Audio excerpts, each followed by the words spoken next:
Gubernur Kalimantan Timur, Haji Isran Nur, melalui staf ahli bidang sumber daya, perekonomian dan kesejahteraan rakyat, Kristianus Beni, mengatakan pemerintah Provinsi Kalimantan Timur memiliki komitmen kuat untuk melindungi perempuan dan anak. Komitmen ini diwujudkan dalam penyusunan berbagai peraturan perundang-undangan. Namun, perempuan dan anak korban kekerasan sering merasa ragu atau takut dalam melaporkan kekerasan yang dialaminya, atau ada kendala lainnya seperti sulitnya akses dalam mencapai layanan dan kurangnya informasi tentang hak-hak yang dimiliki, sehingga perlu dilakukan pendampingan. Perempuan dan anak korban kekerasan harus mendapatkan akses yang mudah untuk menjangkau pusat layanan pengaduan, sehingga dapat tertangani dengan cepat. Ia melanjutkan, lembaga yang menangani perlindungan perempuan dan anak masih kurang, terutama di daerah yang jauh dari pusat kota.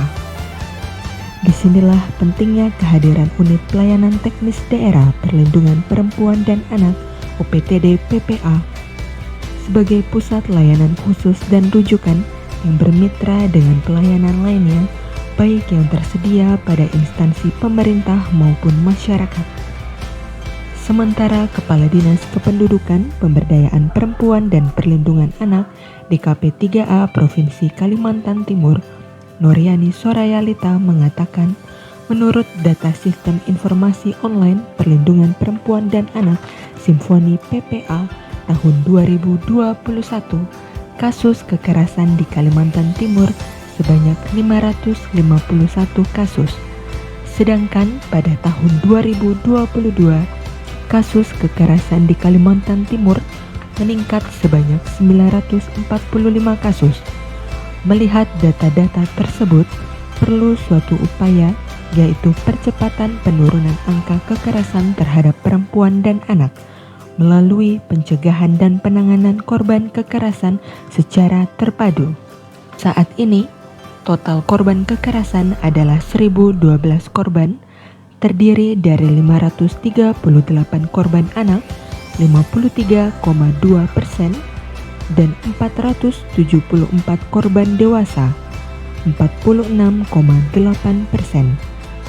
Kasus terbanyak berada di kota Samarinda, sebanyak 458 kasus. Ia menambahkan, dengan kegiatan ini akan memperoleh langkah pencegahan dan penanganan serta memberikan rekomendasi kebijakan bagi para pemangku kebijakan.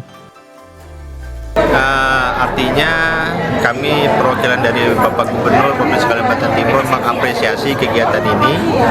Jadi harapannya kami adalah dengan ada kegiatan ini yang terkumpul dari seluruh DP3A se-Kalimantan Timur, kabupaten kota, bisa bersama-sama bersinergi, berkolaborasi dalam rangka menurunkan angka kekerasan terhadap perempuan dan anak. Dan nanti juga akan diberikan masukan-masukan dari narasumber, baik dari Jakarta maupun dari Jogja. Itu intinya kita sangat mengapresiasi dan berharap angka menurunkan kekerasan terhadap perempuan dan anak. Terutama kalau dilihat tadi yang untuk tertinggi masih Samarinda. Nah, ini yang mungkin perlunya ada penambahan tenaga sumber daya manusia atau di dalam UPT dari pencegahan kekerasan terhadap anak. Biasanya kita dalam bentuk sosialisasi dan beberapa bentuk pendekatan secara pribadi lah kepada keluarga dari korban. Maksud tujuan daripada kegiatan Rakorda PPPA tahun 2023 ini adalah membangun sinergitas seluruh elemen masyarakat, mulai dari di seluruh provinsi yaitu kabupaten dan kota, dalam upaya untuk percepatan penurunan angka kekerasan terhadap perempuan dan anak. Karena memang dapat diketahui bahwa tahun 2022 yang lalu itu terjadi peningkatan yang cukup signifikan kasus kekerasan terhadap perempuan dan anak.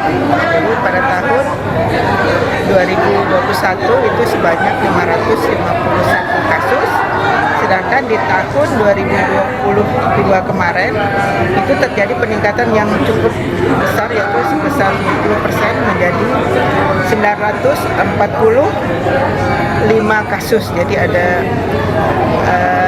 kalau dihitung persentase 71,51%. Dan ini cukup mengkhawatirkan bagi kita, khususnya masyarakat kita, begitu ya. Jadi dalam hal ini melihat hal tersebut, karena memang dilihat angka itu pada tertinggi tahun lalu, tahun 2022. Tahun 2020 hanya 600 lebih, 2021 551, dan ini yang meningkat cukup tajam kasus kekerasan ini. Oleh sebab itu kami mengambil tema untuk Rakorda PPPA ini, yaitu percepatan penurunan angka kekerasan terhadap perempuan dan anak. Jadi dengan alasan itu, banyak kekerasan itulah kami mencoba mensinergikan semua, karena memang Rakorda ini siokianya akan kita laksanakan program kegiatannya di tahun 2024. Jadi supaya seluruh stakeholder yang terkait dapat membuat program kegiatan mengarah kepada penurunan angka kekerasan terhadap perempuan dan anak, khususnya dinas yang menangani urusan pemberdayaan perempuan.